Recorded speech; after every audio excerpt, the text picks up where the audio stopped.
what we're trying to do is find any type of vulnerability in our service. And so we start on the inside, and we do everything we can. We hire outside testers, and then we engage the public. And the goal is to try and find every possible vulnerability on our site. What we're asking the general public to do is if you understand security and you want to try and find a vulnerability on our site, we'd be happy to work with you. We've set up some guidelines about how to do it so that when you do testing, it doesn't break privacy or intrude on someone else's privacy, but allows you to actually test the site.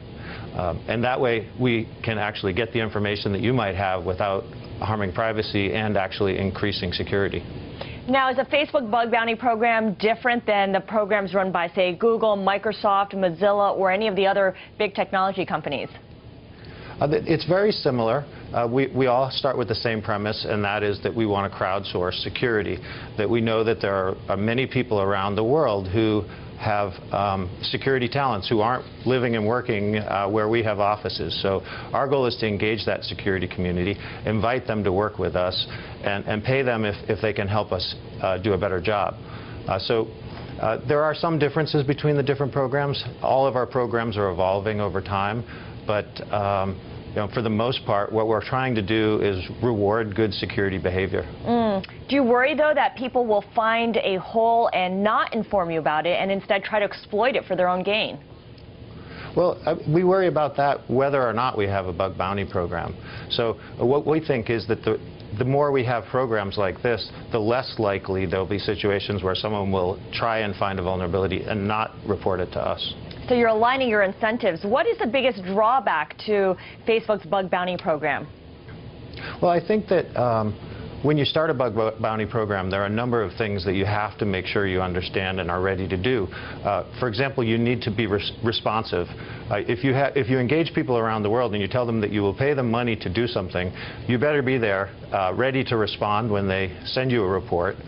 So we get many reports, and we have to kind of work our way through all of them, figure out which ones are particularly relevant or helpful, then engage with those security experts, and of course we then have to pay them. Bug bounty at Facebook is about a 2-year-old program. In some ways, isn't this just a more cost-effective way of managing your expenses, your security expenses, because you are only paying out for people who find something, as opposed to full-time employees who are always scanning for problems?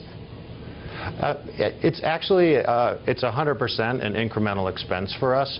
We're always going to do all of the security work that we would do otherwise, all of the security work that any other company does. So we hire the best engineers, we hire the outside pen testers, we hire consultants and auditors. We're constantly scrutinizing ourselves, trying to make ourselves better. But I think that what the evolution of these bug bounty programs has shown, and the statistics that you see about the programs, not just from Facebook but from those other companies as well, is that no one's perfect when it comes to security, and you need to engage with smart people around the world, and you'll have great benefit if you do. By crowdsourcing, we're not outsourcing, we're increasing the quality inside the company and all the way around. And in fact, we've even hired 2 people that we got to know through our bug bounty program. So in a way, it's a bit of a recruiting tool. Security is definitely Facebook's biggest problem, headache. And the single largest reward that Facebook has given is $20,000. Tell us about what that particular person found and accomplished. Well, we've actually paid out $20,000 at a couple of different times.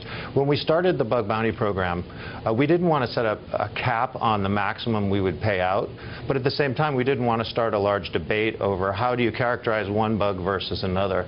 We recently put out a blog post kind of explaining how we decide whether one vulnerability report is more valuable to us than another.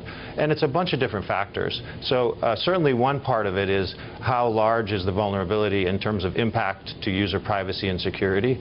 But on top of that, how well was it documented? How easy was it for us to understand and work on and repair? And then also, sometimes a bug identifies a very discrete problem, and other times it identifies a series of problems. And so for us, a small bug that might indicate that there's a problem with a whole family of code would be actually more valuable. And so we kind of add up all those different factors and determine the amount to pay.